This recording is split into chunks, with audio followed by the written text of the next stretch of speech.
You are listening to the Pencil and Paper Podcast Network. Visit pencilandpaperproductions.podbean.com to find more great podcasts. Welcome to the Palace of Megapixels. This is Super Mega Crash Brothers Turbo!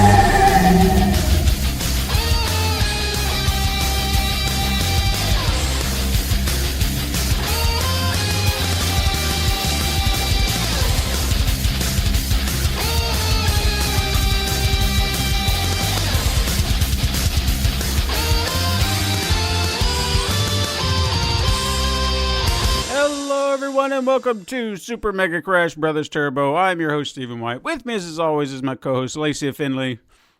Oh, happy Monday. How are you doing? I'm all right. Get by, man. A little tired, but we're entering that season now where it's probably going to be late nights because, you know, everyone gets to celebrate the holidays, I've heard. Mm-hmm. Yeah, so there's come something in about for that. parties and on Friday and Saturday night and stay till, you know, whenever they feel like leaving. Supposedly, we had TV people in last night, and I have no idea who any of them were.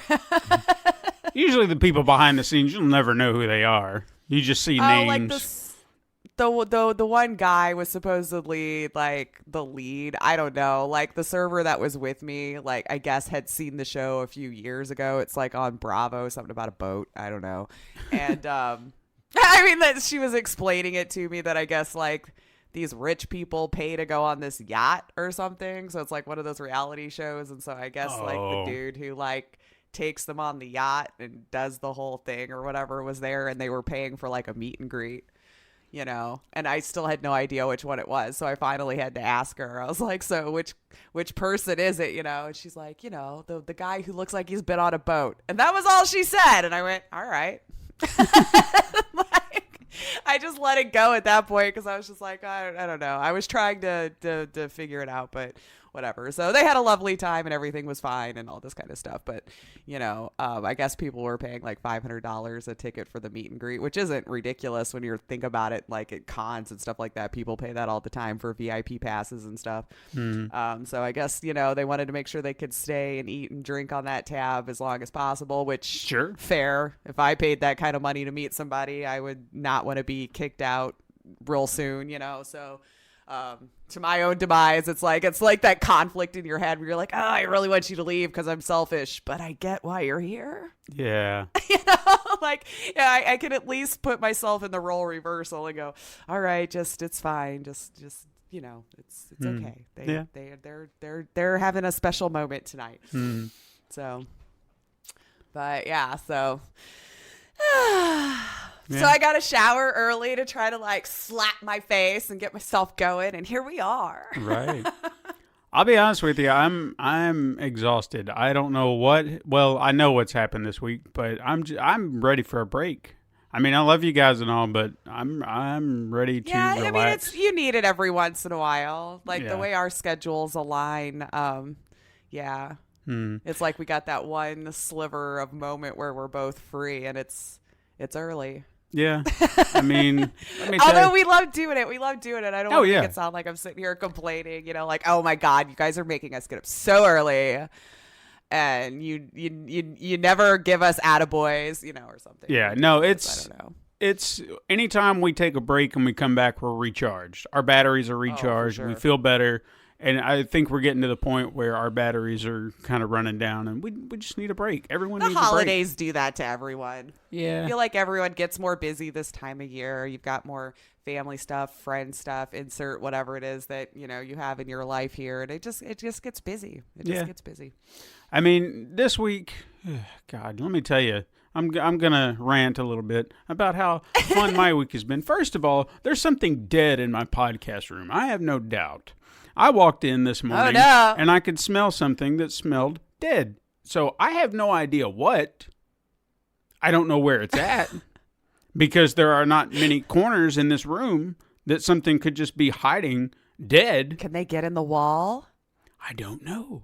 That's where I'm so confused. I'm like, where is this coming from? And I can't locate it. I don't know where it's at. Oh, no. So I Yeah. have incense burning just so it smells better in here. So it smells like incense and death. Well, the incense is actually doing a great job at covering Is it it up. working? Yeah, oh yeah. So Usually it's, most like air fresheners to be like if somebody sprays it in the bathroom, I'm like, now I just smell poop and potpourri. Like it never does its job. whatever it is, it has to be in the room. It could be in the walls, which I'd hate to think, but none of the other rooms nearby have the scent. It's not outside. It's in the room. I don't know why it chose my room to die. Did So I'm Todd just- visit it all this week? Is he breaking you, man? He didn't. Oh, So- okay. No, there was that. So now I have to contend with this and figure out where this corpse is. Secondly, have you ever had to wrestle a goat? I can honestly say I have not. Okay, I hate goats. I hate goats with a passion because I hear you know they're jerks. you feel like that they could be helpful. You know, because I have a few acres of land. The grass needs cut, and there's a lot of rocks. So I got goats, so you know they would just eat it, and Yeah. I wouldn't have to deal with it. Well, I have one goat, the only male, mind you. It always has to be the male. That decides that he's not going to stay back there. He's going to find a way out, and he's going to jump over the fence and into our yard, our main yard, Oh. as opposed to stay where he belongs. So, you know, I don't like that. I don't like when he does that because Yeah. it's like, damn you, you son of a bitch. You're supposed to stay back there. Yeah, come over here. Right. But he also has an attitude. And for whatever reason lately, he's decided he's going to have more of an attitude. So I arrive home the other day, and who should be in the yard but the goat? And I'm like, gosh, okay. So I walk to the gate. I'm trying to put him back in the back. And he decides, he's like, no, I'm not gonna follow you. So when I approach him to move him there, he decides to buck up on me. Now, Oh no. I'm not going to get hit by a goat. Okay? Yeah. I'm not going to get bucked by a Ruin your goat. day. So the moment he goes up, I grab his horns. And he decides to resist, as you would assume. So I have to pin this stupid asshole down to let him know who's boss. And I finally do, and he's just staring at me, going, eh, eh. And I'm like, you know you have to go into the back. So what I have to do is I have to now move him to the front because he can't get out of the front for whatever reason. So I have to muster all I have, all the adrenaline in my body, to yank him into the front yard, drag him there against his will because he wants to fight me. And then I kick him into the front. And then I'm just so angry. And I'm so adrenaline filled because I had to yank and pull this stupid animal into the front yard.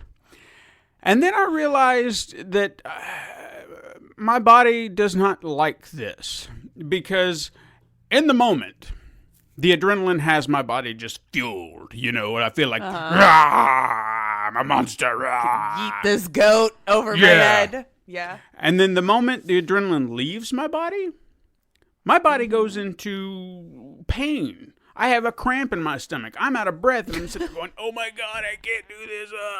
I don't know what this was. I don't know why it shut down so quickly. But it was like, wow. You know what? Because he didn't hit me at all. So I don't know where the pain came from. I don't know why I was just like, but it was not fun. And I'm still feeling it today.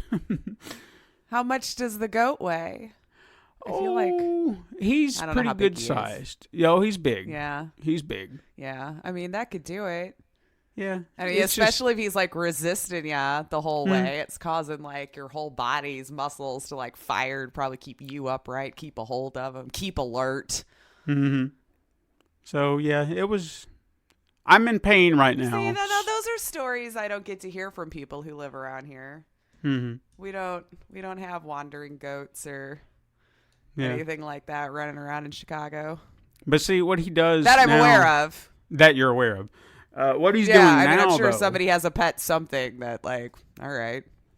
But It's not ever for s- city living, but ever since he got into the front yard, he now stands outside my bedroom going, eh, eh, eh. Oh, And it's like, he oh, knows. this is what you're going to do now, huh? You jerk. Like, I'm going to be a jerk. Yep. Yeah, he's an asshole. I don't like him. He's not fulfilling his purpose. No, he's not. He You really are to isn't. eat grass and stay in the other yard. And he's meant to procreate with the other females, but it's hard to tell when that happens because, and you know what? The other thing that made it worse is he stinks. Do you know what male goats do? Okay, he They stinks. eat trash, so I don't. He stinks to high heaven. I mean, my God, you can smell him from a good distance away. But do you want to know why? You hose him down? Oh, well, you'd think that would help. But what he does, you see, and I didn't realize this was a thing that goats do until now. Well, not until like just recently, but as in when I got them.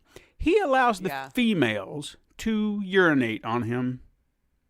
Oh, he's like that, is he? Yeah. So he smells of goat urine. So as I'm wrestling him, guess what I'm getting all over me? Maybe that's why he wants out, Steven. Obviously. He thought about it. Obviously. He's like, these women are crazy, yo. Why are you sticking me back here with them? Well, he's not with them now. He's separated from them. But oh, okay. I walk inside after I have to deal with this, and what do I smell like? All over my clothes. Yeah. That just made it worse. I was so angry. Welcome home from work. Yeah. I just got home. All right, so you know what? man. Enough of my horror tales. What are you playing? What have I been playing? This was another kind of light gaming week because work has been a lot more this week than normal. But I did end up, I kind of hate myself for this. But The Sims had a new expansion pack. And I usually never buy the new ones because I feel like they cost too much. They do. And EA does this, So EA was smart, and I'm going to admit being dumb by falling for this because on the Origin launcher, they have a bundle thing now with The Sims. So it's like you pick one expansion pack, one stuff pack, one game pack, and then they'll bundle it all together for a discount.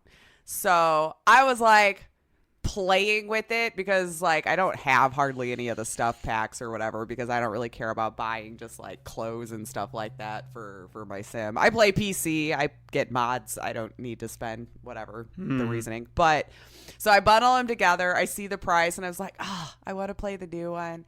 LGR came out with his review and said it was good. Okay. So instead of spending the $40, I got duped into spending $50 on 3 things. So not only that, I spent $10 more than I really wanted to in the first place. And I allowed it to happen. How So dare GG, you. EA, Giving got me. money So to anyway, EA. I've been playing that. Which it is kind of fun. I mean, it's exactly what I kind of expected it to be. I really wish they would, like we've had these expansions in the past, like pretty much there's the guaranteed ones for every pack at this point, city living, a vacation pack, a university pack, and pets, like no matter which iteration of The Sims, we're always going to like reincarnate these expansion packs and just do the same thing. So, I mean, it is a lot of fun, but it's still like the classrooms are rabbit holes. Which I want to say in 3, we got to participate in the classrooms a little bit. So like you got to get up there and make speeches or ask questions or actively take notes or whatever.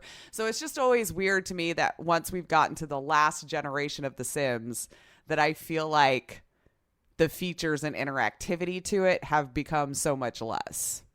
Like, especially when we have a last generation version of it to point back to and go, look at all this stuff that we could do in this one. Mm-hmm. And we have the newest one and we have less to do. It's just really strange to me. But anyway, this isn't a review of that, but I've been playing that and finally did get a distinguished degree. So I'm going to be a private lawyer, which really means I'm going to scrap that one and start again because I just wanted to play the university, Right.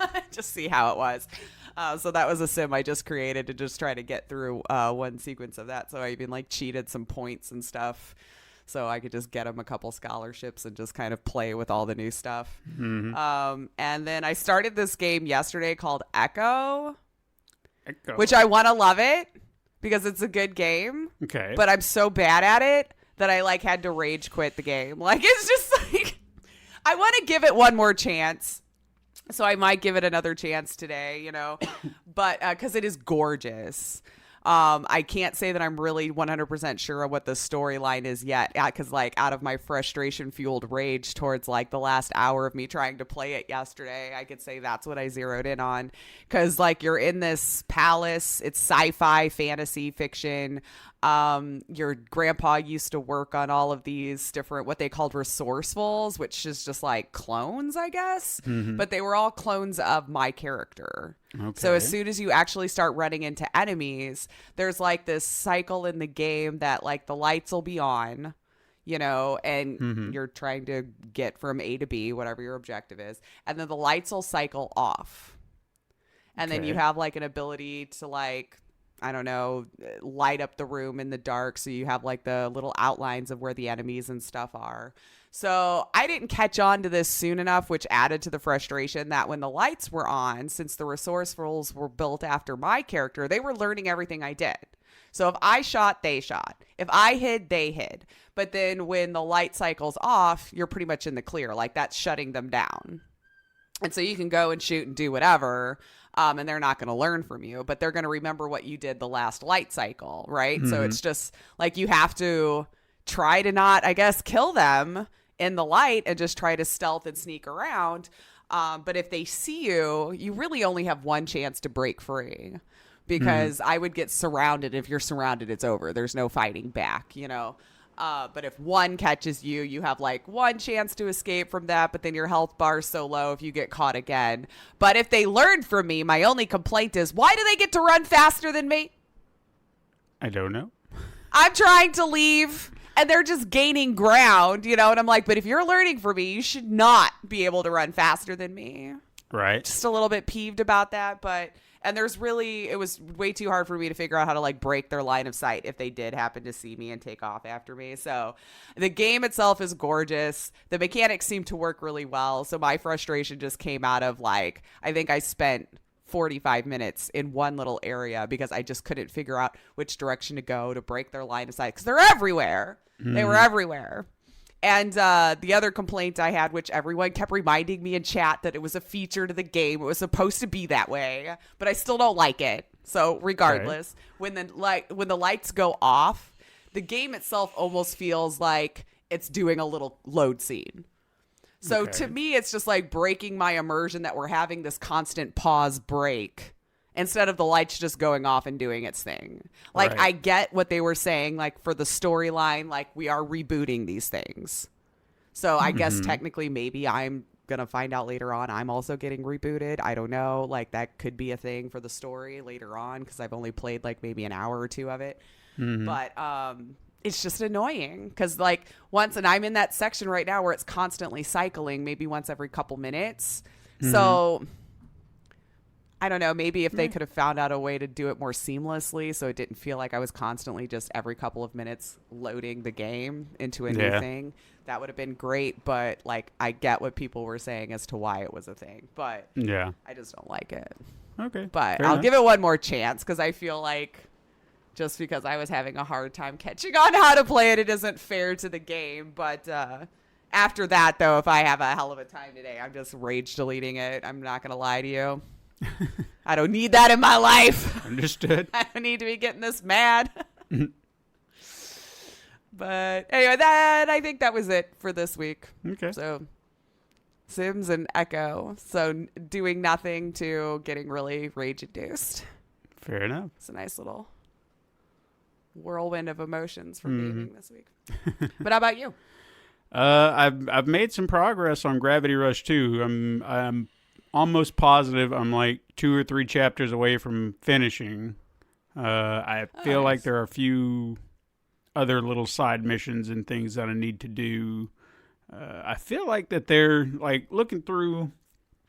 There's obviously because I can't help but be a trophy hunter. It's just something in my blood, It's some kind of there's a word I'm looking for. I can't even think. Obsessed with it? Well, I don't know if it's an obsession as much as it is looking at it as something I can win. Because your competitive edge, you want to collect the things. Because, when I first got my PlayStation 3, I think it was, Todd had his PlayStation for a while, and you could see his trophy list and his trophy status, and I was like, okay, cool, that's my goal. And then suddenly, I surpass him. And I'm like, ha-ha! Ah. And then I look at my friends list. So there's a little rivalry between you two. Yeah. But then I start looking at my friends list, and I'm like, well, who else can I beat? And then I find others, and I'm like, you're next. So I can't help it. So, but anyway. Mine wouldn't take you long. It's usually like, congratulations, you beat the story. Woo! Thank you. Thank you very much. But if I feel, I have gotten to a point where if I feel like a trophy is too difficult, and I say difficult in the sense like you have to beat the game on a super extreme hard mode, I'm like, I'm not doing that. I'm not going to do it. Yeah. So if you can allow me to play the game normally and I can just get it, all of them in the progress that I'm going through, then sure, I'll do it. But if you're going to make me play the game 2 times on super hard mode, the only time I've done that recently would have been Spider-Man. And that was because I didn't mind playing it again. It was like, yeah, I could do this again. And I did. I beat it on ultimate mode or whatever it was. And I don't even think that was part of the main trophy list. It was just like, I'm going to try it because I like Spider-Man. Mm-hmm. It was something I wanted to do. But anyway, there's a few on there that I'm surprised I haven't gotten yet. And then there were a few others I started digging into. And somehow I've not even begun starting on how to get these last ones. And I'm like, I'm so close to the end. How has this not come up yet? So I'll get there eventually, I suppose. If it's not too, if I beat the game, I'm not going to want to do it. That's just one of my hang-ups. If I beat it, I'm done. Be done now. Yep, I'm done. So once I finish that, I'm probably going to focus a lot more of my attention on Yakuza Kiwami because I did play it a little bit more, I think, last weekend. And I got sucked into it pretty hard. Because I started playing, like I just got into bed. It was like 10 o'clock, and I was like, well, I'll spend a little time playing a little bit more of this. And I didn't go to bed until 2 because man, it does it. Yeah, I got sucked into it hard. I was just like, just a little bit longer, just a little bit longer, just a little bit longer. And then I was like, God. Just till the next cutscene. Yeah. Just till the next cutscene. Because I finally got to a point where I was actually able to explore and just, get into random fights and stuff like that. So I just kind of got sucked into exploring the world or the city, which I'm so glad it's not some massive city. It's it's a fairly small map, but it was intriguing enough for me to want to go explore here and find this and find that because there were little side missions you could come across and then you could find other items and stuff like that. So it was pretty nice. Mm-hmm. What do you mean, let her out? Excuse me, everyone. Huh? Is she inside? Then she's already outside. So do you want to let her inside? Yes, let her inside. Kids. The other kid? Yeah. Want to let the other kid inside? No, she wants to let the dog inside. It is raining outside, so I think it's probably a good idea.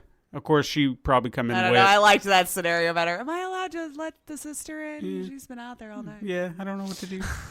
But as much as I got sucked into that, I'll probably just shift over to that and finish that because Yakuza does not feel like a bedroom game, as I've liked to put them. A little casual thing. No, I want to bring this out into the front room and play it. Yeah, wholeheartedly. and it's gonna take a minute for sure. So and it's one of those too. As soon as you've beaten it and you look at the trophy list, you're gonna be like, "Holy crap!" 20% of the game. I just played it for 70 hours. How did I only find 20%? I did. These games are packed. I think I did look through it, and I'm not sure this will be one I'll go for. It seemed doable, but I think there were just a few little things here and there that was just like, I don't know if I want to do that. So we'll see. Mm-hmm. I don't know. We'll see. It depends on if you get sucked into the side quests, because that's, those are usually a lot of fun and usually have like 4 or 5 parts to them. Mm-hmm. So that's where They really do a lot of content for these games. I got to give it to them. Yeah. Like, to do as many as they have. I have been, like I said, I was kind of exploring around quite a bit and running into side quests and doing things like that. So, I mean, I could see myself getting sucked into that because I have been trying to build up my character's stats and whatnot so I could be a good fighter and really trying out a lot of the fighting styles and things like that so I can find what works best for me. Because they are, I do like that each fighting style that they kind of give you, they do vary. You know, one's kind of a big brawler, one's more strategic, one's real quick and fast. And I guess what I'm trying to figure out with that, though, and again, I think because I'm playing so late, my brain's just like, I really want to find out if each fighting style works better for a different character. Like if you're coming across a big person, do you want to come at them fast? Do you want to come at them strategic? Do you want to equal them out with a brawler? Or do you want to try something? I don't know. So I'm still trying to figure that portion of the game out, I think. But no, I'm into it. And I guess that's another reason I'm looking forward to the break, man, because I can get more time. Yeah, a little bit more time doing get through these. But let's talk about some news. We've gone on quite a bit about everything. Yes. But, I mean... As we do. It's kind of a week. That's why you come back, right? Yeah, it's a week. Yeah. So you want to hear about our lives and goats getting peed on. I feel like that we provide some humorous conversation at the beginning. So, make you feel better about your lives out there, It was a fun story. It's not just about games anymore. It's about our lives. It's our lives. Mm-hmm. First of all, in the news, this was kind of interesting and slightly big news if you know who the person is in the entertainment world. Amy Hennig, a name we've brought up numerous times on the show. She was the creative director on the Uncharted series and did a few other things for Naughty Dog. And she has kind of shifted gears in the industry slightly, I would say, because she has joined Skydance Media to launch a new branch of the studio that focuses on interactive media. She's actually joined by another industry veteran, Julian Beek, who worked with Hennig on the EA Star Wars title that never got released from Visceral. Okay. Now, if the name Skydance rings a bell at all, it's because the company has helped produce a number of major motion pictures in the past, such as Star Trek Beyond, Mission Impossible Fallout, and the recently released Gemini Man and Terminator Dark Fate. Now, while no official project has been mentioned about this new venture, Skydance's shift from productions, they were Skydance Productions, now they are Skydance Media, paints a clear picture that the company is looking to expand its horizons. The company has currently 2 video game projects in development now, Archangel Hellfire and The Walking Dead Saints and Sinners. And while her role in the development of these games particularly is unclear, which I don't think she's going to have a role in, I think it's just, it'll be under their interactive media banner, but I don't think she'll be involved at all. Her goal in the company is, as she quoted as saying, that they are looking at, quote, pioneering new ways to tell immersive stories through technology with a goal to create inviting and innovative experiences with high production values and visual fidelity that will set a new standard in the media landscape. So, all right. I trust that she will be, she's done some great stuff in the past. I'd love to see what this does for the future of video games and what her plans are. So, I'm excited to see where this goes. Let's see what's going on there, yeah. I mean, at least this isn't another EA debacle where the game may never come. I think she'll actually have the opportunity to get something out there. And I don't even know if I want to say a game, because the way it sounds, it could be anything. It could be FMVs in a whole new sense. That's what it kind of sounds like when you were saying, like, interactive media. Yeah. They've done more movies. Maybe we're going to start seeing more AAA FMVs coming down the pipeline. So I'm excited to see. But, I'm all for it. Oh, sure. So, yeah. The next thing that I have is, it's a disappointment, because especially if you look back on the numerous years, there was a time that I feel like I could look at Nintendo and say, that's a class act right there. You know, they're just a classy company. They put out great games. They're just the best, right? Well, I don't know if you heard, but Nintendo has added paid subscription services to its mobile Animal Crossing games, and luckily fans are not having it. However, no doubt some people will buy into it because there are just those people out there that happens. And I feel like that those with the vocal outrage are wide-eyed enough to see the ruse, and the other people, they're in that mindset of they need the newest and best things, and they get sucked into that, and they're going to be taken advantage of because that's what all this is for. So what makes these subscription services so terrible? Well, let's break them down, shall we? Yeah. First of all, you have the Happy Helper plan, which is only $2.99 per month. This service... Happy Helper plan. Like a okay. subscription plan. So this service... Oh, so Happy Helper is the name of that particular tier. Okay. That's right. Okay. So this service will allow you to choose one villager from your town or your campsite. This will be your campsite helper. This person or this animal, I guess, would essentially play the game for you. So if you don't have time to play the game, because keep in mind, they have made the game so grindy that you have to come back at least 3 times a day within a certain cycle to get the things you need to make them craft properly, to get your rewards properly, all this stuff. They've made it so grindy that now they are offering you a subscription plan so you don't have to worry about it. So you give them $3 a month and you won't have to worry about playing the game and giving your time over to it. Is the game free? The game is free, yes.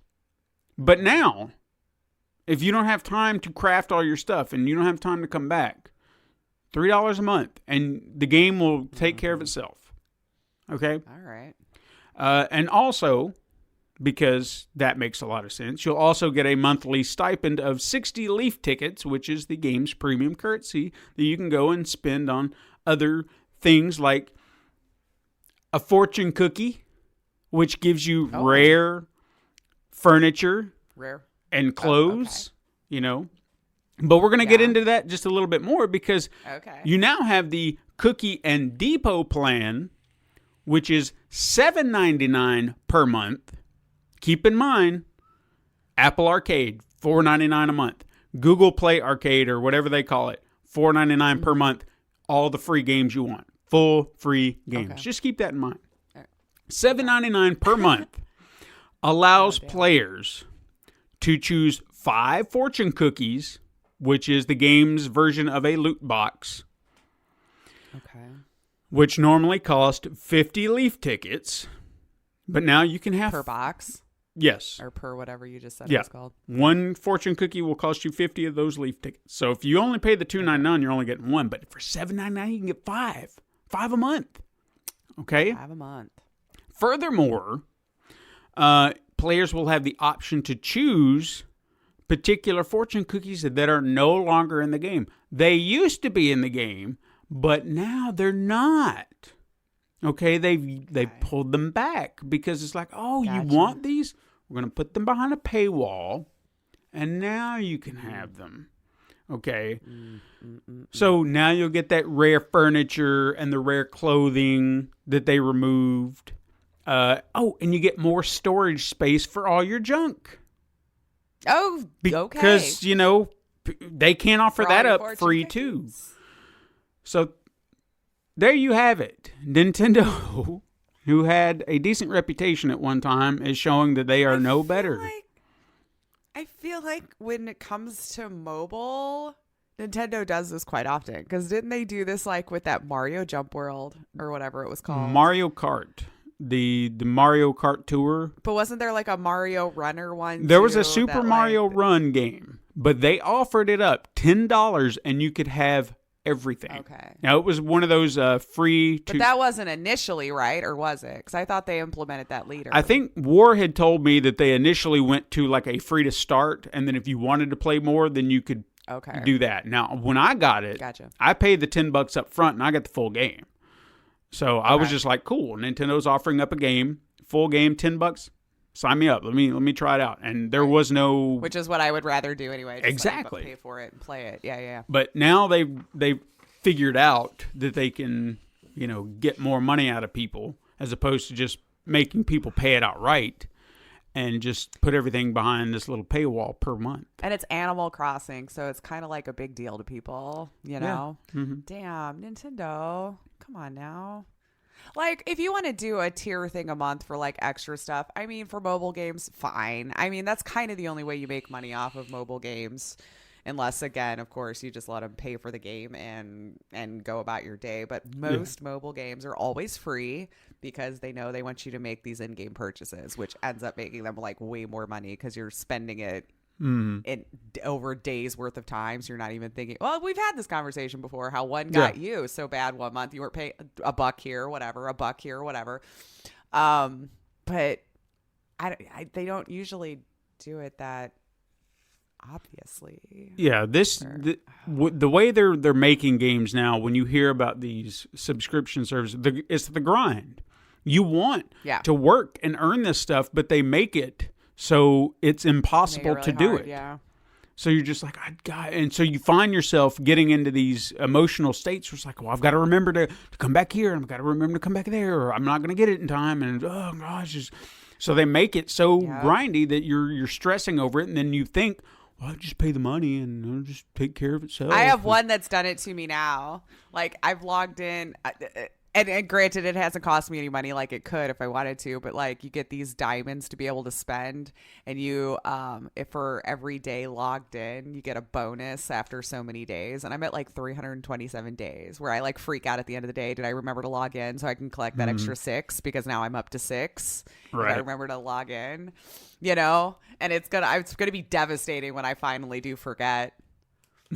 Because all those days in a row, like I'm almost at a year. But yeah, it's like at the end of my day, one of the things I'm thinking about is like, did I log in really fast so I can collect that so I don't lose my daily bonus? Mm-hmm. It's terrible. I don't like it. It works though, man. I know it's terrible, but it works because I fall for it too. Mm-hmm. I mean, I'm not throwing money at him, at least in this case, but it's become a habit of mine now that I know. Get off work, check my game. Yeah, and that's why I think I've gotten to a point where I don't have mobile games on my phone anymore. I've just it removes the pressure that I put upon myself to play these games. Just not gonna do it. Quickets, got a handful. Nothing groundbreaking, I don't think, but we'll see. Steam. Depends on what you got in there. Okay, well, let's start. Steam officially launched its Remote Play Together feature, which will allow players to play local co-op games with their friends online. Kind of what we wanted out of Cuphead. Yes, which now I guess you can. Yes, and with days, only the host has to have the game. So if you wanted to play a game with me, but I don't have the game, but you have the game, we can still play. Boom. As long as I start it up, yeah. That's right. So there you go. If that's something you're eager for and you wanted to play with a friend online, now you can. I haven't tried it yet, but I know someone who did and said it actually works okay. Like, it's one of those things where it depends, I guess, on who you're wanting to play with and how far away they live. Okay. So the one person I was talking to, I think, said he lives in Norway. Mm-hmm. So if he was trying to play with people, like, say, in the States or something, you were going to have a bad time. But, like, people that I know, like, that live in the States or whatever seem to say it was working okay. So I guess, like, it just depends on how far you're trying to stretch that. Okay. And I'm sure connection speeds vary, obviously, to person, too. So those are going to always be the complications until everyone gets broadband or fiber. Yeah, we'll see. Valve also unveiled a new VR game called Half-Life Alyx. Is that something we're excited about? Okay, people are going to hate me. Okay, good. I've never played Half-Life. Nor have I. And I know, like, Okay, that's weird though, right? As gamers, apparently that is like one of those games that should be in everyone's library. And I get it. Like I've heard it was a big deal. People love it. I almost feel like I need to go back and play them. Although I don't think I'm going to have the same experience as those did who played it when it was new. Because I'm sure, at its time, you were like, wow. But I heard the story is just so good that I feel like I really should go back and play it. So to say if I'm as excited as probably someone who's waited for a long time for another Half-Life game, no. Okay. But I'm happy for those who do, but also sad because if you think about it, all those people who are in love with Half-Life, if you don't have VR, you're still not getting more Half-Life. So that's like the only downside to it for not everyone still has VR. So I do feel kind of bad for those people who are like been waiting for another Half-Life game. And cute little fun fact I found out. If you go to like the search bar and type in like Half-Life 3, like for their website, it instantly takes you to Alex. It just changes it to Alex. So it's like they bought that domain name to like go, no. But this is what we got. So I just thought that was kind of a cute little, I don't know if you would call it an Easter egg or something like that. But if you try to fake the website, it's like, Nah. They're sending you here. Interesting. Okay. But, well. No, I understand what you're saying. Yeah, that's kind of... I would be disappointed, too, if I didn't have a VR system to do that. Those people that are bought in, that they love it. Like, they love it. They've been wanting another game for a long, long, long time. So I do feel bad for those who don't have the VR, so you won't be able to play it. But if you spend $1,000 on the Index, you get it for free. Okay. Well, there you go. Do that. So if you want it for free, you can spend $1,000 on an Index. Okay, well, that's not going to happen. No. Google Stadia tried to quell launch day fears by doubling their game offerings, because we talked about them last week, and they were like, no, we got twice as many now. But unfortunately, games were not the issue that players were having because many early adopters who pre-ordered the Founders Edition and whatnot were not able to play on day one as they were not provided with their access code. Oh, man, Stadia. Google really dropped the ball on this. Yeah, I mean, hard. Everyone's so freaking hype, and then... You can't even do a launch day correctly. That's... I know. I don't even know. Well, I don't even know. You're going to learn if you're stepping into the world of gamers. They'll burn you quick. This week on Who Left Twitch, Hearthstone and team fight tactic streamer Disguised I know who you're talking about now. Toast. Disguised Toast. He left for Facebook. Yeah. All right. The war's happening. I don't. Yeah. We were talking about this like a couple of weeks ago, and I'm like, I wonder if Facebook's gonna try. So now I have no idea how this went down. I should have looked more into it before today because I think I just heard about it yesterday, and my Fridays are pretty full from the time I wake up till the end. So I don't get a lot of research done on Fridays, but I'm kind of curious if that was it seems like it would have to be a deal because I feel like he was also a pretty big sized streamer over on Twitch, at least 4 digits every time he logged in, if not more. Like, I'm not as familiar with this stuff. I've seen him float around on Twitter and like clips and stuff. Yeah. For Facebook. They're trying. They're really trying to get in there. I've never watched a Facebook live gaming thing. I'm not even sure where I would go on Facebook to watch, if I'm being honest. I have seen a few, but I've not really participated in it. I think it was Jason Mewes when he was streaming on Facebook, which I don't know if he does anymore. I think he's on Twitch now, actually. Yeah. So he would go and play Fortnite or whatever he was playing at the time, and I would just kind of pop in briefly just to kind of see it. But so is it just like Facebook Live? Kind of, yeah. Like, because I've seen people like on my feed randomly when I used to go to Facebook, like would say blah blah blah is now live or whatever. Yeah, it's kind of in that same look every once in a while, but interesting. Yeah, I'll have to see how that. I'm going to keep an eye on that. Yeah, I probably should go look. Just so I'm familiar with how it works. I really need to go look. The director of Days Gone dropped hints about a possible sequel for the PlayStation 5, which I honestly say they should because they left a cliffhanger. Yeah, which, you were saying the end. Yeah, it was which, by the major way, one. I don't know if I mentioned this or not, and I don't really feel like this is spoiler territory for anybody, but did you know that the game has kind of a loose connection to the Siphon Filter series? I don't even know what that is. I've heard of the game. I've never played them, but Okay. the name, like I was aware of the name. Like I'd seen it before here and there, and I was like, oh, okay, yeah. So I had heard this little tidbit, so I wanted to see exactly what it was, and I picked a game that you can find that suggests that the events that happened in that game are what led to the events that happened in this game, like the freakers and whatnot, the virus that started them. So I think that was pretty cool because even the memo, if you what was the name of the series? Siphon. Yeah. Filter? And if you look at if you read through the memo, the names that are listed there, it's characters and names from those games. So I was like, oh, that's pretty neat. And even kind of references certain entries into the game. So, or the game series. So I thought that was pretty neat. Okay. Is there same creative people that were worked on both, or like how did that? Or See, I don't know. I'm not really sure. I mean, like that seems like such a random game to like. Yeah. Maybe for me, just because I'd never heard of it before, to like have a connection to. I mean, I would assume so. There has to be somebody maybe who wrote it, or maybe they were a fan and somehow was able to work that in. I'm not 100% sure, but I feel like there has to be some connection. Right. But I feel like I'm curious if they do a sequel, which again I feel like they should.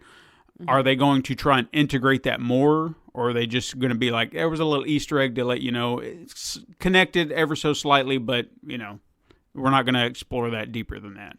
Because I think for fans of that series, that would be kind of neat. But at the same time, I don't have a connection to it, so I don't feel like it's necessary. And I don't want it to shift what the series, like Days Gone, should be. I don't want it to be that game. I want it to be more of this game that we had there, just done better, because they could do better. It's a really good game, just it needs a little bit of work, that's all. Yeah. It was noted that Volition will officially, I don't know why I'm having trouble with words today. Officially. we were just saying we're both exhausted. We're like, brain. We are. That's what happens. You go back earlier in the year when we came back and it was like, yeah. Bright-eyed, bushy-tailed, words. Yeah. And now it's like, word for carefree, murder for. It was noted that Volition will officially announce Saints Row 5 next year. Woo. No doubt for next gen consoles, if I had to guess. A lot of the speculation that I've heard is that they're trying to find a happy medium for fans, because I didn't know this. I've only played Saints Row 3 and 4 and I loved them to death. But I heard that 1 and 2 are different in some way. And I don't know what that is. The first two either. And I apparently there's a break in fandom that you either like the first two or the last two. And they're trying to find a way if they can appease both sides of that fandom. Good luck. Yeah, because it's not going to happen. Because they said, if you make another one like 3 and 4, you're going to piss off the 1 and 2 people. If you make one more like 1 and 2, you're going to piss off the 3 and 4 people. I don't know. If we're being honest, haven't the 1 and 2 people maybe given up by now? You would hope. I mean, I don't know that for a fact, but it's just you've waited longer. Your expectations are lower. Yeah. Maybe you'd be the least as of course, least disappointed. I don't know. Yeah. I love the absurdity of the 3 and 4. That over the top. Were they more serious than in 1 and 2, or is it just the play style is different? Yeah, I need to look. I feel like it's maybe the play style is different. I don't know that for sure. I'm just under the assumption, but it did feel like there was maybe a little bit more seriousness to it. But again, I don't know. Okay. But the absurdity is what brought me into number 3. For like, sure. I think I got it as a free game on PlayStation Plus, and I didn't know what it was. I was just like, I actually was very hesitant to start it, and I think the only reason I did is because I didn't have any other games, because it was just starting out. Nothing else going on at the time, yeah. Yeah. So I wasn't sure, and I was just like, well, let's play around with it and see where it goes. And I got sucked into it immediately because I was like, this is insane. And I'm in. So, yeah. So, anyway, No, a new report suggests that an all-new Crash Bandicoot game is in the works. I could do without that, but all right. Didn't we have that on Truth or Trash? Did we? I feel like I remembered actually saying like truth to something. I'll like have to go back. I'll have to go back and take a look. I've got to do end of the year's coming up. I got to make sure that all our ducks in a row. Reports suggest also that Capcom will unveil, there's the words again, they will unveil the remake of Resident Evil 3 next year. Yeah. Mm-hmm. Which that's a pretty quick turnaround, because didn't 2 just come out earlier this year? Yeah. So I guess they've actually started on it. I know people have been waiting for that one, I feel like, for a while. And then ever since 2 came out, they're like, oh, you've got to do 3. You've got to, which is going to be interesting because it plays so much different. That I'm kind of curious to see how they would do it. But I think at the same time they could probably get away using the same engine that they used with Part 2, so the turnaround for that would be a little quicker. So plus you got to run from Nemesis all the time, so you could it's no different than the Mr. X thing, and I don't know. Right. We'll see. Yeah. Well, yeah, I'll be interested to see how that turns out. So congratulations to those who are really badly wanting it. Now we have confirmation it's happening. Detroit Become Human will release on PC via the Epic Store on December 12th.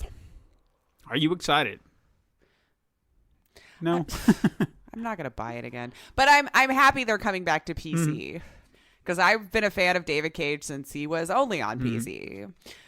So, yeah. I wish I could have just gotten it on PC initially, but it is what it is. And I played it, and it's fun, and it's great, and I'm just not going to buy it again. If you don't have it, I recommend doing it on PC. Blair Witch was officially announced for the PlayStation 4. I guess I heard that was pretty good. What? So, like it didn't come to console? No. See, I haven't heard that many great things about it, Oh, actually. okay. I heard people say it was quite boring. I think it was an Xbox game. Well, I know it was on PC because I saw it on the Game Pass. Then so that would maybe make you're right. sense. So maybe it was just Windows or something, or Microsoft, and then later on for PlayStation. Well, if it's boring, then it's no different than the movie. Alien Isolation is coming to Nintendo Switch. Woo.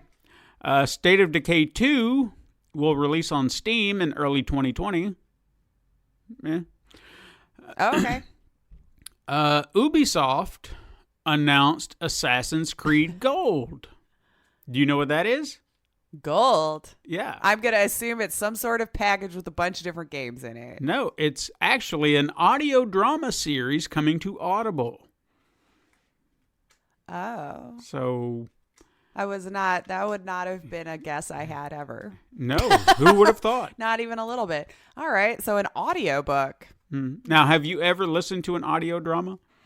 I mean, I used to listen to like those old serials if I could find them just for fun, like back in the day when you basically only listened to the radio, but like not anything recent. So nothing done in our generation. By comparison, I will say the production value is much better. I'll give it that. I've listened to one. Okay.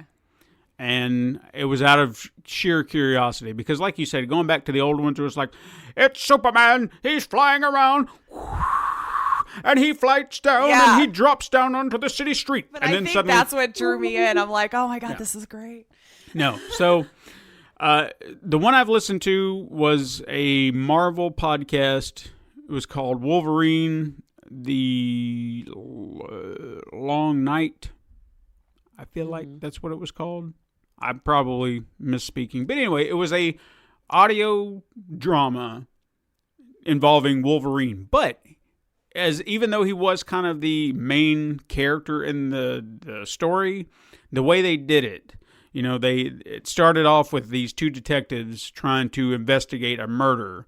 And, obviously everything points to, it was Wolverine. So the way it's done, it's like an old style radio show, but in a much serious manner. So you've got a lot of the sound effects and noise in the background. There's not really a narration going on as far as like, the detectives show up here and they start looking around. It just, you step into it and then your brain just kind of takes over and visualizes everything that's going on. It's pretty impressive. I don't know if I would give a damn about Assassin's Creed Gold, but I'd say if you find the right one, it's pretty interesting. Well, if there's one thing I've always heard about the Assassin's Creed series is that people have liked the stories themselves. Yeah. So I mean, this could be fun.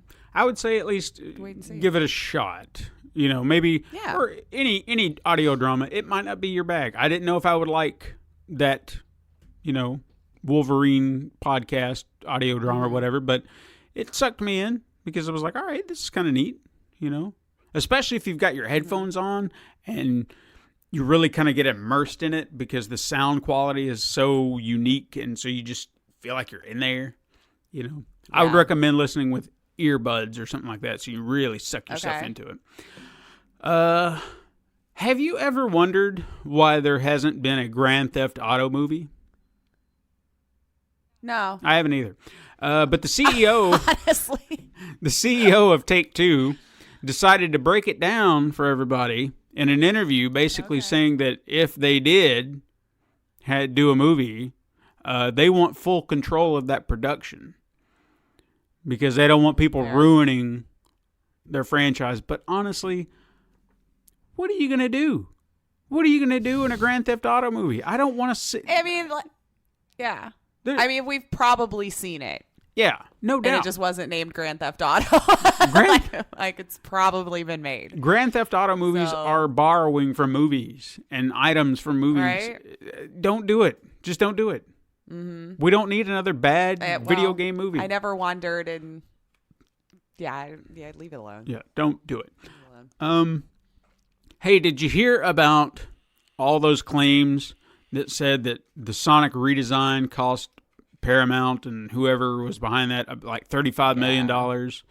Something like that, Yeah, well, it seems... And that we all need to feel guilty now and go see it because they spent all that extra money on it. Well, there's a report saying that that's exaggerated, that it was only $5 million. Oh, only? Yeah, oh. So don't feel too bad. Yeah.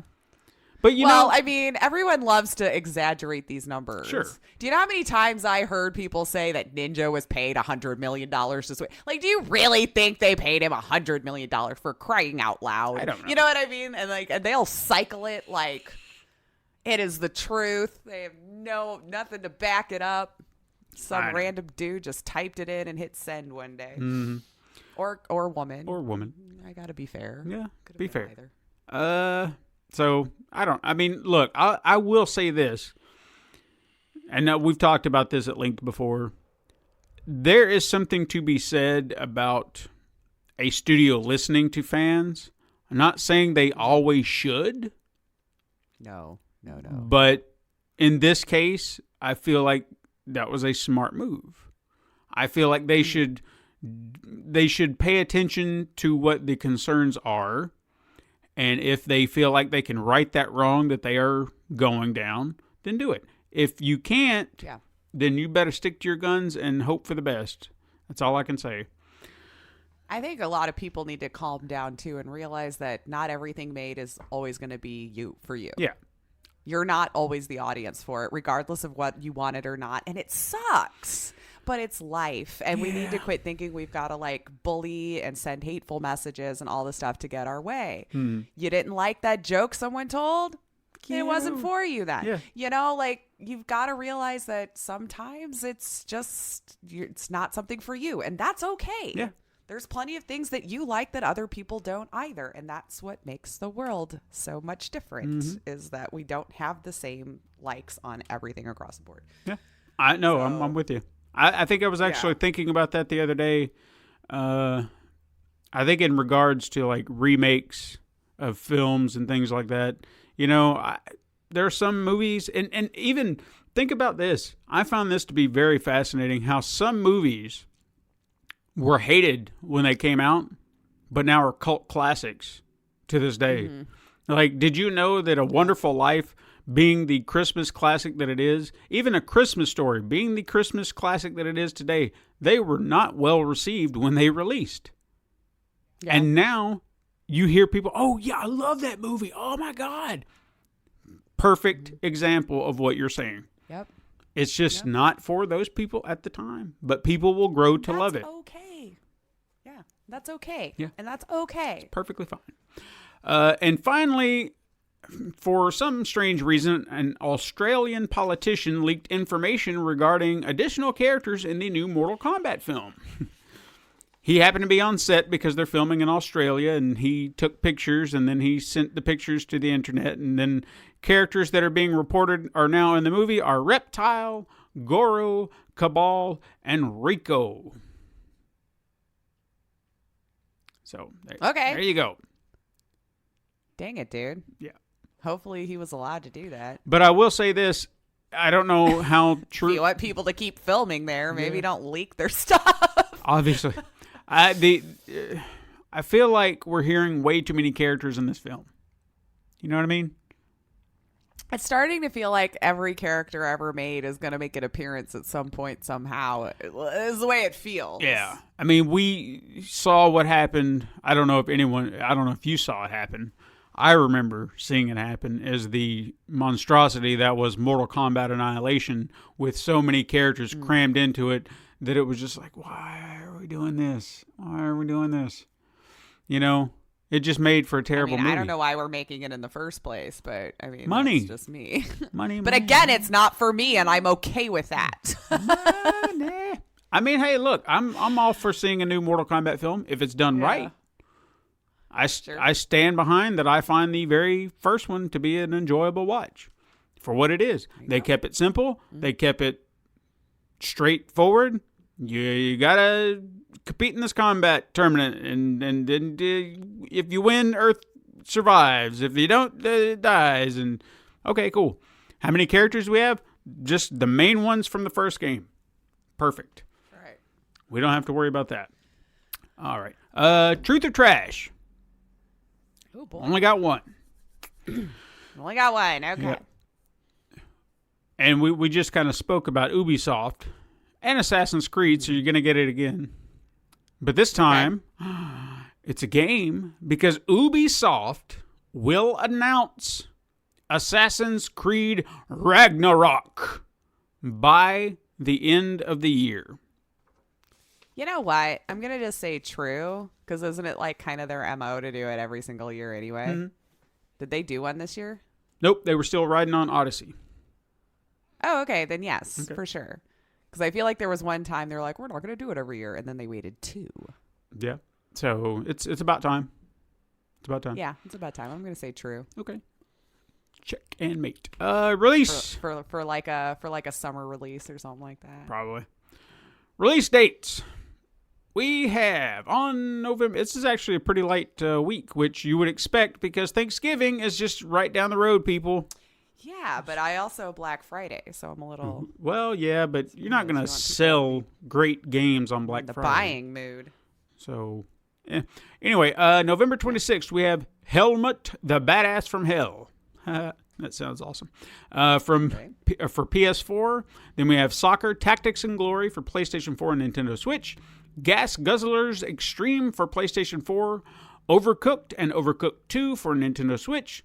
The Escapists and The Escapist 2 for PlayStation 4 and Xbox One, which I thought they were on those consoles, but maybe I'm wrong. Yeah, I feel like it's been out a long time. Yeah, so I don't know what that is. Unless I'm thinking of the wrong thing. Maybe it's a bundle pack. Who knows? Pine for Nintendo Switch and Monster Jam Steel Titans for Nintendo Switch. Then on November 27th, we have Story of a Gladiator for Nintendo Switch and PC, Widget Satchel for Nintendo Switch, and Real Heroes Firefighter for Nintendo Switch. November 28th, we have Decay of Logos for Nintendo Switch, One Way Ticket for Nintendo Switch, Kissed by the Baddest Bidder for Nintendo Switch, and Electronic Superjoy for Nintendo Switch. And then finally, on November 29th, we have Where the Water Tastes Like Wine. I wonder if that's a Jesus story. For PlayStation 4, Xbox One, and Nintendo Switch. Five Nights at Freddy's Part 1, 2, 3, and 4 in HD for Nintendo Switch, and Blaster Master Zero for PC, plus the Copen character DLC for Blaster Master Zero 2 for Nintendo Switch and PC. There you go. All right. Short week. Thanksgiving week. I'm looking forward to, strange as this may be to a lot of people, I know this is foreign, but you know what? The older I've gotten, I've come to crave it. Cranberry sauce. I don't know why. Are you one of those people that likes the canned? I can do the canned. I can do it. I'm okay with the can.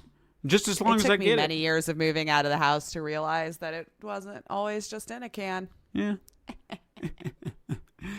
But I don't know why. I've just, over the last few years, it's like I desire it. Like I used to, as a kid and even like in my early 20s, I didn't want anything to do with it. But slowly but surely, it's like I want it. I want it.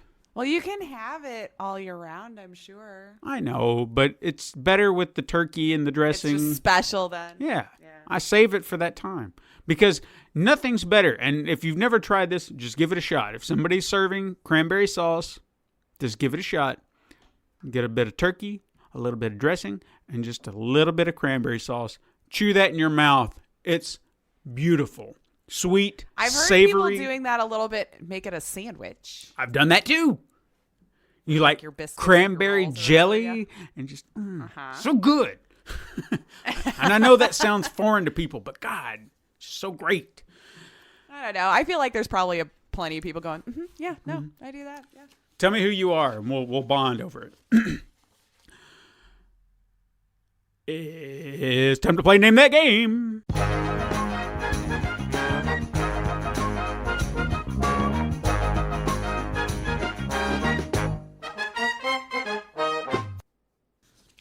Okay. Are you ready for your games? Ready as I always am. Because they're just terrible, terrible games. Okay. So, do you love Russia and the Soviet Union? Do you madly admire the alpha male walking style of President Putin? How about the desire to dance hard bass, pe de baklaka, balakakala, balalaka, balalakia?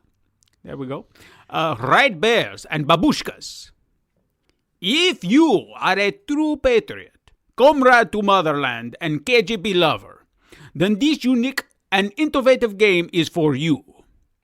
With multiple game modes and unique features such as innovative tax system that forces citizens to pay up or go to jail. Wear a card with President Putin to lift Russia from his knees and kick back and relax and enjoy the coolness of his president's presence. There we go, I said it. In 4, Putin is waiting. Do not let your beloved president down. I muddled that Russian accent so bad, but I hope people will forgive me. I was trying. You tried. Anyway, is this game A, 50 Shades of Putin, Ooh. B, Vladimir Putin style, C, Working Hard with P-Dog, or D, Putin Smoking Mother Lover? Oh, man. I think, what was A? 50 Shades of Putin. Oh, no, not that one. I'm going to say B then. Like something with a day with Putin or whatever. The answer is B, Vladimir Putin style. Ooh. Very good. Vladimir Putin style. Oh. Vladimir Putin style. Anyway. The next game, this is one of those great ones that has wonderful English, let me tell you. Oh, boy. In this game, you will ask yourself, what I can do? Well, let me tell you. Man lost his memory. He loved dancing. He need to live himself And luckily someone give him big land. So his need to plow the soil and grow up plants. Then harvest crops and sell and make money. In the world, there are genius doctor. If you can help him, he helps you making the genius items. And then you can use many machines. Ooh. It help make more efficient way to grow plant. You can use drone as watering crop. Good idea, right? Once you have enough crop, oh dear, you are finally pig sitter. Can be. It up to you what eggs you buy from shops. Then grow up pigs and make more money. Then you can buy bigger land than before. So, one day, might he be remember his memory loss? No Did you get all that? The pig farming? Okay, so is this game... is this game A, man farm crop, B, bacon and egg, C, you are pig sitter, or D, have land, will dance? I'm going to go out on a limb and choose C, pig sitter. The answer is C, you are pig sitter. Ah! Okay, you got one more and you're going for the clean sweep. Now I'm nervous. We haven't Okay. had one before, or I haven't. Don't overthink this one, okay? Okay. Damn it, I forgot to remove some. It doesn't matter. Okay, so this game is not so much a traditional game, but more of a VHS-style interactive movie where you will be able to choose what the characters say or do. This story is about Sonic the hot dog leaving his planet, cool planet number 5, and traveling in a spaceship to visit Earth. Once he arrives, he meets a cute princess by the name of Princess Peach. Don't know why they didn't change her name. Together, they will form an amazing team to defeat the evil egg that happens to be a doctor. There will be some romance between our hero and the princess. Who knows what will happen? Yeet. Yeet? I hate that word. Yeah, they said yeet. Just at the end? Just yeet? Yep. Yeet. Okay. I've never said it out loud before, and now I have. Oh, so I do, thank you. just like ironically. And it feels gross every time I do it. I know. It did. I feel wrong now for saying it. Okay. Is this game A, Sonic the Hot Dog, the game, the Quickening Extended Edition, B, Sonic the Hot Dog, the game, The Legend of Peach Snatch, unrated Tails Cut, C, Sonic the Hot Dog, the game, Die Sonic Die Ultimate Edition, Okay. or D, Sonic the Hot Dog, the movie, the game, 2.1 Electric Boogaloo 2.2 version 4, the Squeakquel VHS edition, Director's Cut Special Edition, the musical, and Knuckles. Oh my God, if you didn't come up with that last one, I'm gonna I think I need to give up on the game altogether. Like, because if someone legit named their game that freaking long, oh my God. Which is almost making me want to choose D. I was up for Peach Snatch first. Or whatever the hell that second one was on B. You know what? Screw it. I'm going to go with D and just hope for the best. People, she has done it. The Queen Sweep. The answer is D. What? Oh yeah. Yes. Okay. Keep it small. It's an amazing day here. It's a record. We've never seen it happen before. I mean, She I has almost feel done- like we need to retire now. Like, Yeah, I mean, she's never going to do any better. 106, she's done it. woo! She has done it. I figured there'd come Okay. a day. I mean, I've had the clean sweep the other direction before. That's Many right. occasions. Oh boy. All right, so Good God, today, all those words they used. Anyway. yeah, it was insane. So today, what we're going to do is kind of briefly touch on the nominees for the Game Awards. They were announced. Oh, yes. And yes, I just yes. want to kind of go over them and maybe kind of make a few predictions here and there. We're not going to do all of them because I feel like, I'm going to be honest with you, I cannot believe there are esports awards. Oh, I can't. I shouldn't be surprised, but I cannot believe we have reached that point in our history where there are now esports awards. I didn't know that esports players had coaches.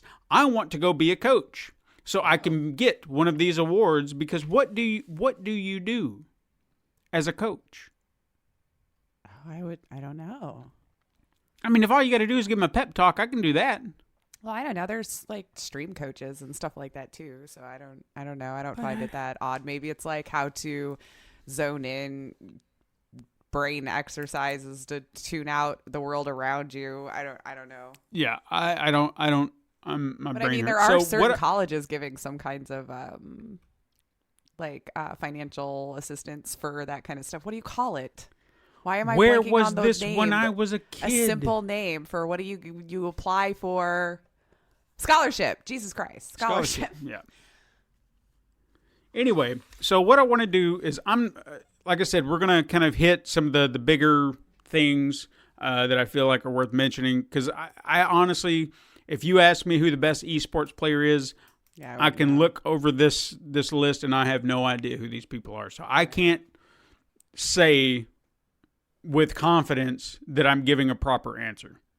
You know what I mean? So I Yeah, think we're no, gonna that's we're gonna fair. skip over those just because I feel like that's fair. And I'm no help to you on that one either. So Right. But I will say, I do want to hit on these two, and we'll go ahead and hit these real quick.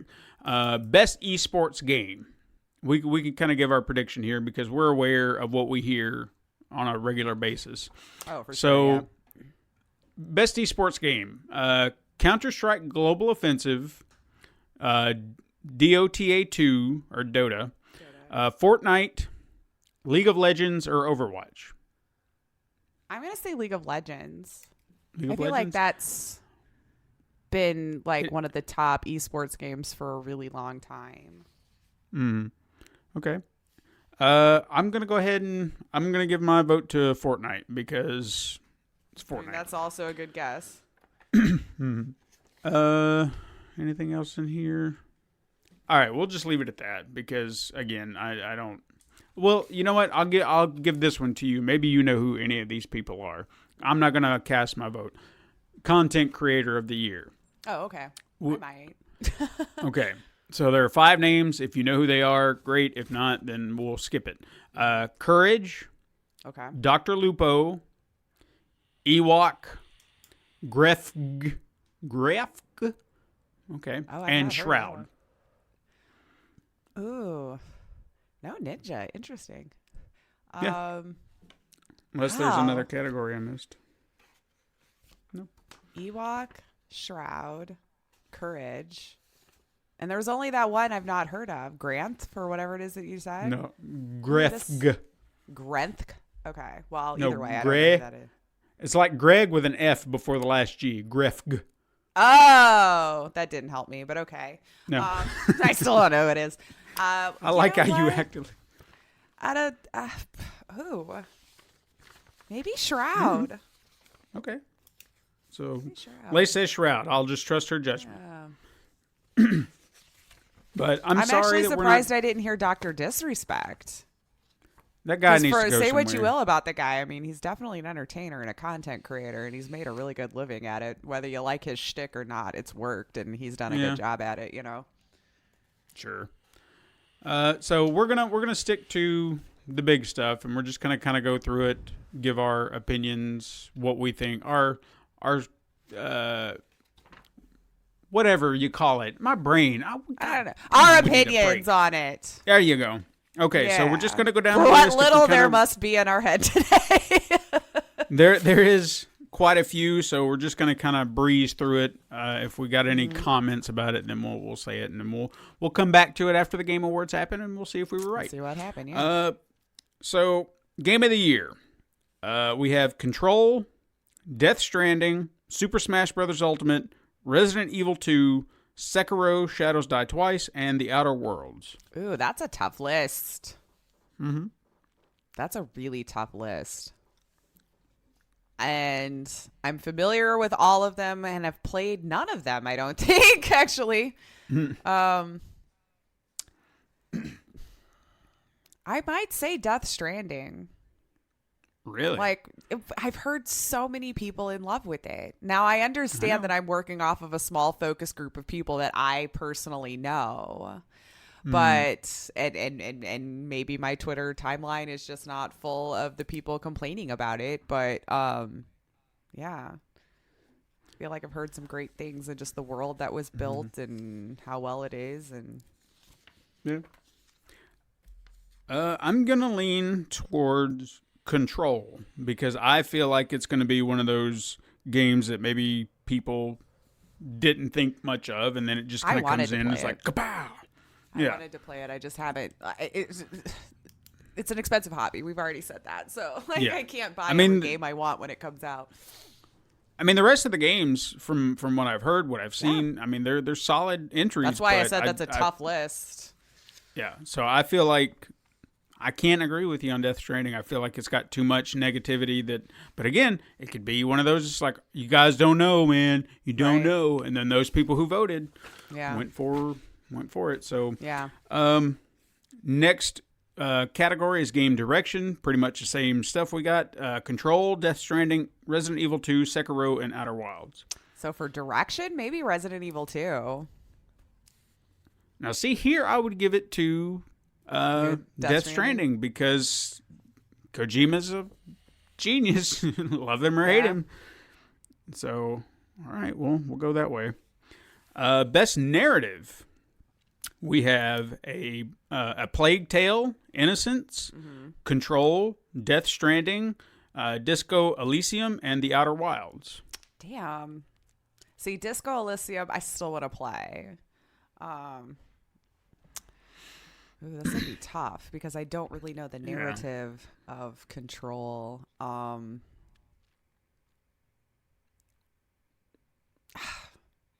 I hate to just keep saying Death Stranding, but again, I keep hearing some people say they love the story and everything like that. That I just And apparently, that like if you're willing to like read and look into all the little stuff placed throughout, there's a lot of story there.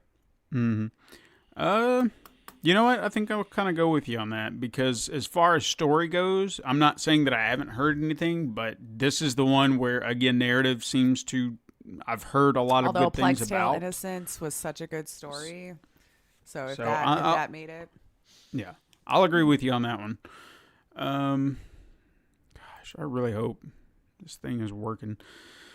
Art direction: Control, Death Stranding, Gris, Sayonara, Wild Hearts, Sekiro, and The Legend of Zelda: Link's Awakening. For creative, you said?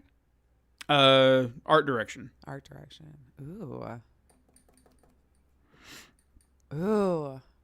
My God. See, games are just too good now. It's just too hard to... Because Gris was so beautiful. But I don't know if it would have, like... if since it's people that's voting, I don't know that enough people played it. I could be wrong. So I don't know, that Sekiro seemed to be a very, very gorgeous game, too, that I heard a lot of people adore. So let's go with that one for me on this one. Okay. I'm gonna actually go with Gris. I think people will at least appreciate it and I'm just thinking of like the people voting, direction. how many people probably played that game start to finish. I understand. And I feel like it's a smaller group of people. But I hope I'm wrong, because it really was a great game and it was gorgeous, and I think it would deserve it 100%. But Best score or music, Cadence of Hyrule, Death Stranding, Devil May Cry 5, Kingdom Hearts 3, or Sayonara Wild Hearts. I have no idea on any of them, so this is just going to be a wild guess Gamble. for me. I'll go with Kingdom Hearts. I'm with you there. I think they probably had a very good score, and Yeah. I've heard it from a distance. That's one of those games that's been sitting in there that I need to play. But it's my wife's game. I bought it for her, or she bought she it finished to play. it? Did I buy it? No, I think she bought it, and she hasn't played it. So, Oh, no. Well, she's played it, but not to the Finished it, extent yeah. of Yeah, she played it for a little while, and she was like, eh. So I wish she would play it more. Audio design. We have Call of Duty Modern Warfare, Control, Death Stranding, Gears 5, Resident Evil 2, or Sekiro. Damn. I don't know. I'll go Resident Evil 2 again. Okay. I feel like in this category, Call of Duty will win it. Yeah, you're probably right. Whether or not it's the best, I don't know, but I can see it winning just because. Mm-hmm. All right. Where are we? Best performance. Okay. Okay, we have Ashley Birch in The Outer Wilds, Courtney Hopeus. Okay, or maybe that's... Oh, no, I see. There was not a space. Courtney Hope in Control, Laura Bailey in Gears 5, Mads Mikkelsen in Death Stranding, Matthew Porretta in Control, or Norman Reedus in Death Stranding. Wait a minute. How did I not know this? Who did Matthew Porretta play? Dr. Casper Darling. Oh my God, now I have to play it even more. I had such a crush on him growing up. Oh my God. Go check out Robin Hood. That used to be on TNT. See, now I'm biased. I want to lean towards him. I want him to win something. He hasn't done stuff in a while. But he probably won't get it. Yeah. And I focused on that. Now I'm was so sorry. I've totally forgotten all the other names you said. Courtney Hope for Control. Yeah. Matthew Porretta for Control. Mads Mikkelsen for Death Stranding. And that's I can't remember. Norman Reedus, Ashley Birch.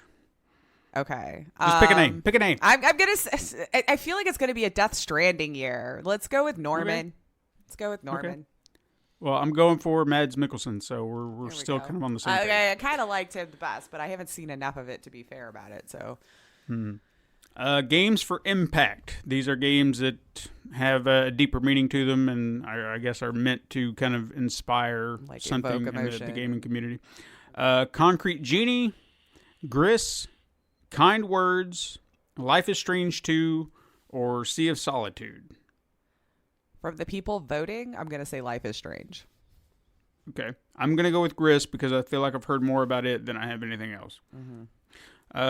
Ongoing game, which I feel like is a bullshit Like it nomination, just never but ends. whatever. This is Yeah. a game that doesn't end. Apex Legends, Destiny 2, Final Fantasy 14, Fortnite, or Tom Clancy's Rainbow Six Siege. Ooh. Like, I feel like I want to say Fortnite. Then you might as well. I guess I'll just go with it. I Yeah, guess I will. that's what I'm doing. Yeah. Okay, Fortnite. Best Independent Game.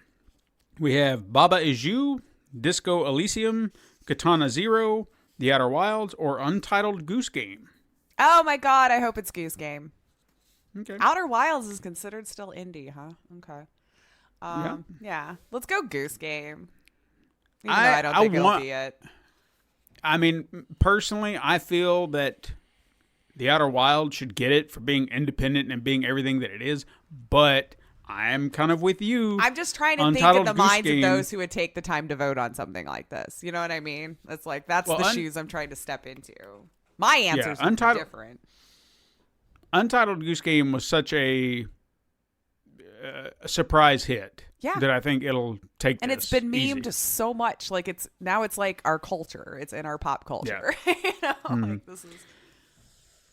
Best mobile game: Call of Duty Mobile, Grindstone, Sayonara Wild Hearts, Sky the Children of Light, and What the Golf. Don't know that I've played any of these games. Oh my God. Like, do I need to revoke my gamer card? I feel like I've not played enough of these games this year. It's a mobile game. I know, but still, I feel like most It's a of the mobile games game. say I've heard of. Call of Duty, then. Sure. Just to kind of be different, I'm going to say Sayonara Wild Hearts because it got nominated for other things too. So why not? Well, then there you go. Best community support. Don't know why this is. You know what? Screw that. I don't give a damn. Community support. We're not going to do that. To hell with that. VR AR game. Yeah, because I don't care. Okay, best VR or AR game. We have Asgard's Wrath, Blood and Truth, Beat Saber, No Man's Sky, or Trover Saves the Universe. I'm going to say Beat Saber. Beat Saber? Yeah, I really am. That one's just taken over. Like, there's people like that, they're buying VR just to play Beat Saber. And I admit, I've fallen in that where I have all these games, but I always go back to Beat Saber, man. All the games are solid. Yeah, from what I I've was going to seen say and what I've Asgard's heard. Wrath is phenomenal and would totally deserve it, even though I haven't finished it yet. But much like Untitled Goose Game, this has become part of the culture. Everybody knows what Beat Saber is, I think. And I'm kind of surprised Stormland wasn't on that list because I feel like that was the one I heard people like saying that they were waiting for the most. You know, as a shooter in VR. But anyway, it's still very new. I think it just came out like a week or two ago, so maybe it's just not on the radar yet. Maybe not. Best action game. Apex Legends, Astral Chain, Call of Duty Modern Warfare, Devil May Cry 5, Gears 5, or Metro Exodus.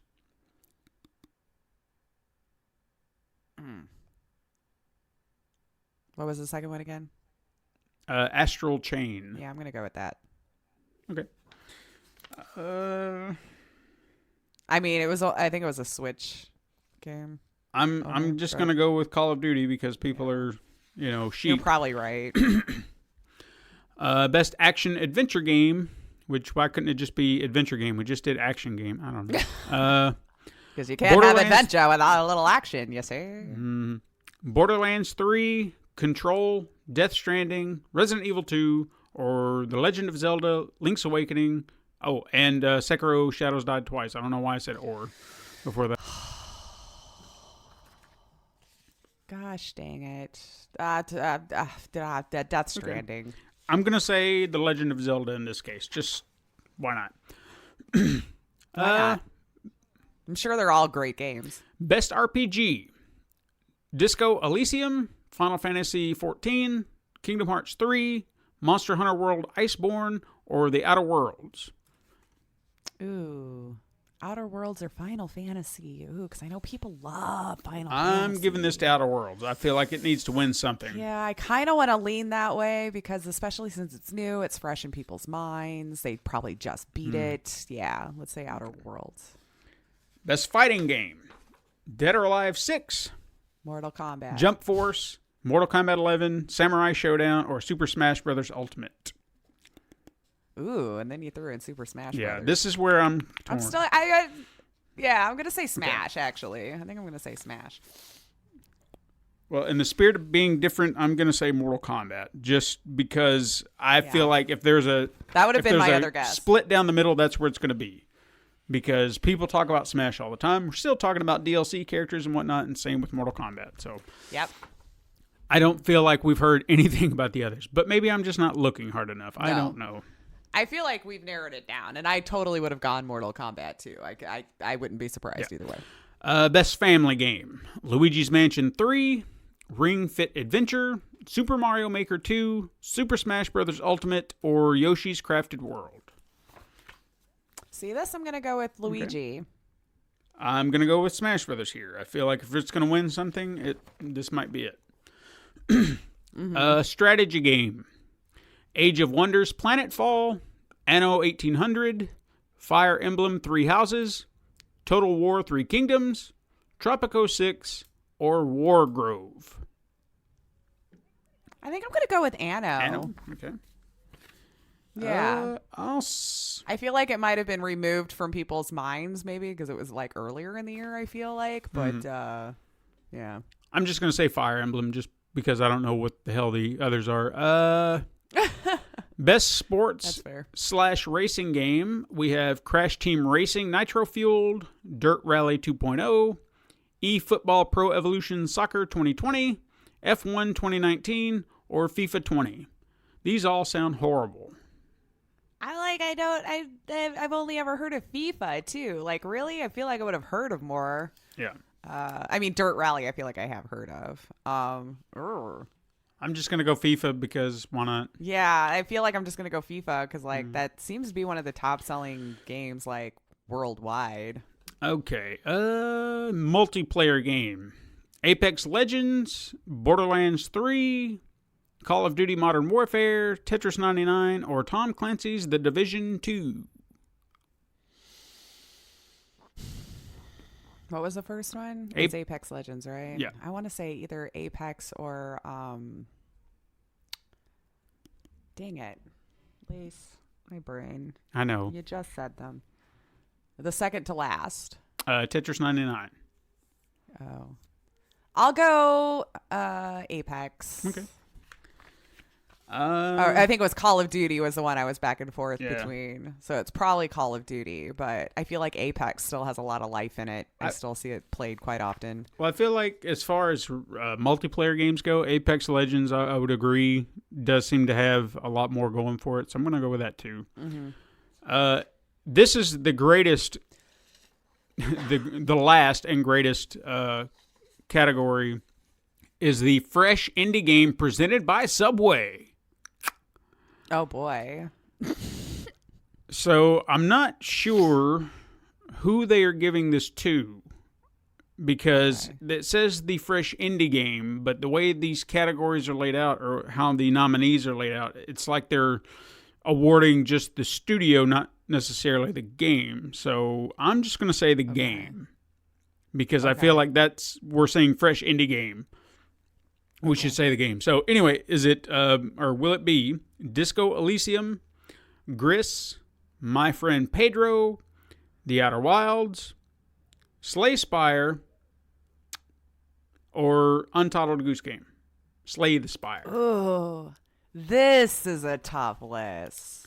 I'm just going to go Untitled Goose Game just out of, And you know what? I feel like it might be Goose Game, but everyone loves that Pedro game too. And Disco Elysium has been doing so well. And I'm also trying to think of the minds of those that are probably going to think of what's fresh in the Outer Wilds people loved. Oh my God, this is hard. You see, hold on. I'm gonna pause and correct something. I think back at the independent game where we said Untitled Goose Game, I said Outer Wilds, but I think mentally I was thinking Outer Worlds.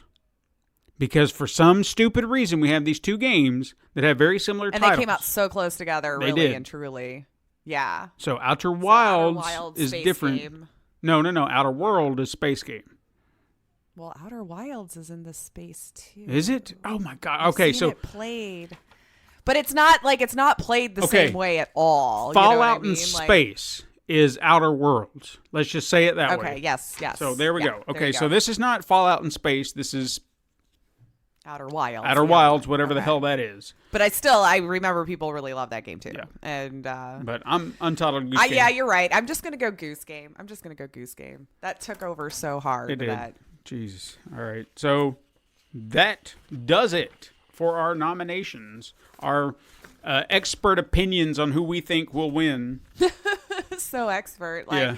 I never played these games. This one. So in 2 weeks, we'll come back and see if we were right. And Okay. we'll see what happens because this is fun. And then, of course, the entire month of December, what are we going to be doing? We're going to be recapping. We're going to be going back and we're going to have our truth or trash, look Big back day. and all that. I can't wait for that. And then, of course, we're going to have our break, which, look, I love you. I love doing this show and all. We all but need a break. I need my batteries recharged.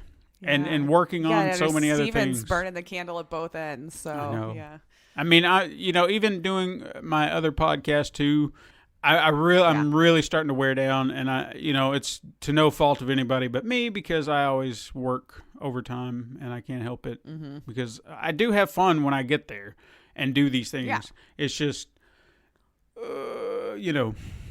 a lot of time. Yeah. So, again, it's all good. So, that's our show. If you don't mind, I'm going to be selfish and plug a thing. No, go ahead. Because you guys will hear this beforehand. So if, you guys are interested, we all know that I live stream on mixer.com/Jacosity. On November 30th, I'm going to have the pleasure of talking live with the cast of Poe and Monroe. If you guys remember me talking about Dr. Decker or the shape-shifting detective, Poe and Monroe is a spin-off, if you will, of the shape-shifting detective. And I'm going to have the pleasure of talking with Leah Cunnard and Clemens Coring and also Tim Cowell, who is half of the DeVecchi team, writer and director. Who has been on the show noon before. Central Time. Tim has been on the show, and Linda, his lovely wife. She just doesn't want to be on camera, so I couldn't con her into coming on to the live stream, right. Which is fair, which is fine. Not everybody wants to be on camera. So Tim, Leah, and Clemens, Poe, Monroe themselves, November 30th on my channel at 12 p.m. Central, 6 p.m. GMT, 1 p.m. Eastern.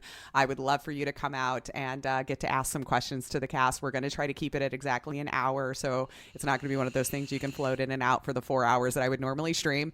So they'll be there from about noon to 1 Central Time. And yeah, I would love for you guys to come out and chat and see that live. And if you have any questions, I'll have a mod in chat gathering some questions for us to ask if we have time at the end of the show. So come on out. It'll be a good time. They're good people.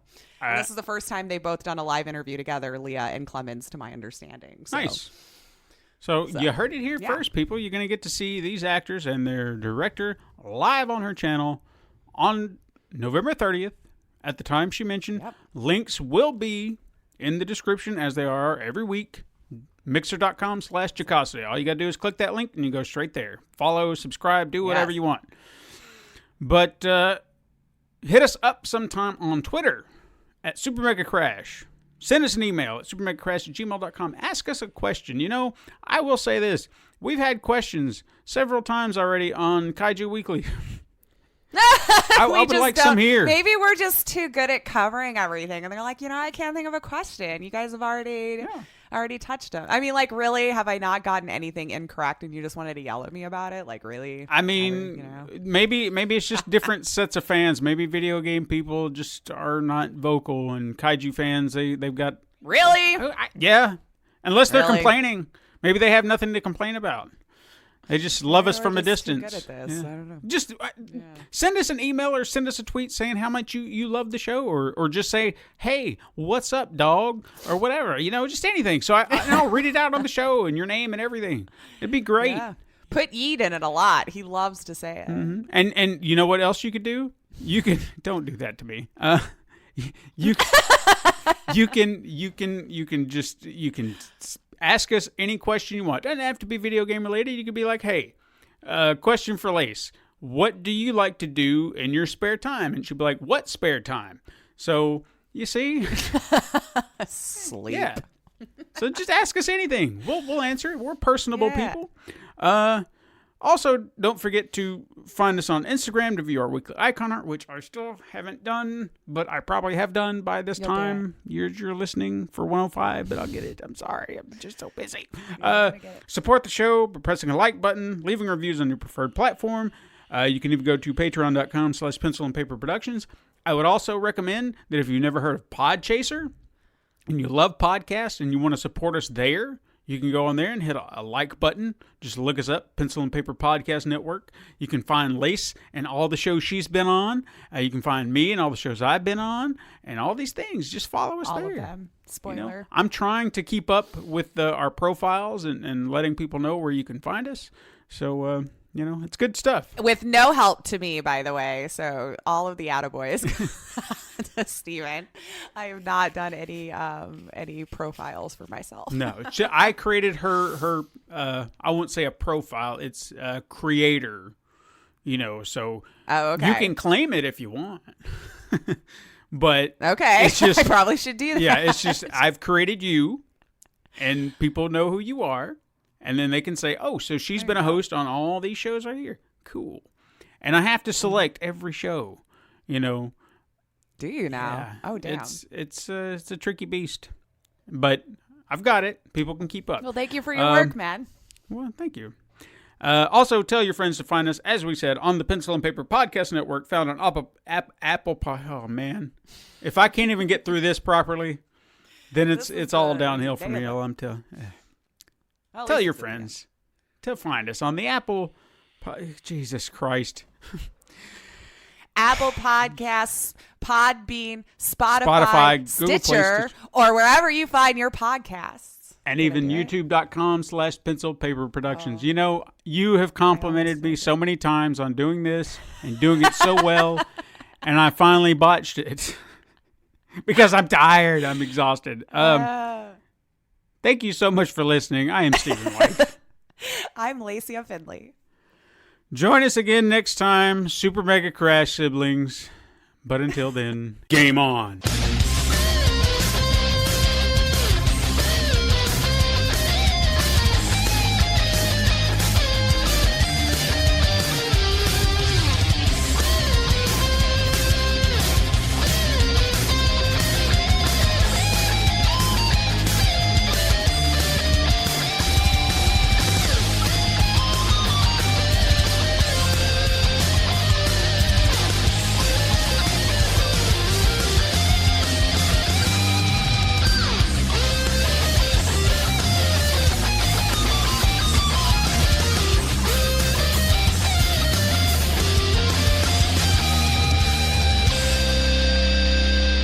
This has been a Pencil and Paper Podcast Network production.